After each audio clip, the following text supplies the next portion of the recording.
आपल्यासोबत काँग्रेसचे प्रदेशाध्यक्ष नाना पटोले भाऊ, काल इंडिया आघाडीची बैठक झाली आणि मल्लिकार्जुन खरगे यांना संयोजक म्हणून त्यांचं नाव पुढे आलं. कशा प्रकारे बघता तुम्ही याकडे? आता ही सुरुवात आहे, अखेर अजून फायनल स्टेजला व्हायची आहे सगळ्या गोष्टी, आणि जे काही इंडिया अलायन्समध्ये जे निर्णय होतील ते सगळ्यांना मान्य होईल. भाजप म्हणत होते की इंडिया आघाडीकडे पंतप्रधान नरेंद्र मोदी यांच्या विरोधात चेहरा नाही, त्यामुळे कुठेतरी एक चेहरा जो दक्षिण भारतातला आहे, दलित चेहरा आहे, त्याचा फायदा होईल. असा आहे, यांचा चेहरा आता फ्लॉप झालेला आहे भाजपचा, त्यामुळे यांनी आपल्या चेहऱ्याबद्दल फार काही गवगव करू नये.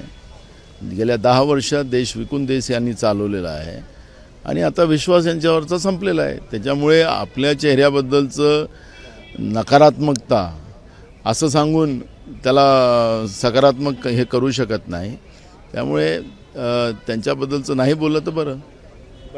ज्या प्रकारे काल उद्धव ठाकरेंनी पण म्हटलं की थोडंफार मतभेद आहे इंडिया आघाडीमध्ये, पण ते पूर्ण केले जाईल. मतभिन्नता होणार नाही, मतभिन्नता होणार नाही, एकत्रित आम्ही लढू. तर हे होते नाना पटोले. कॅमेरामॅन व्यंकटेश नायडूसह तुषार कोहोळे, ABP माझा, नागपूर. ABP माझा, उघडा डोळे बघा नीट.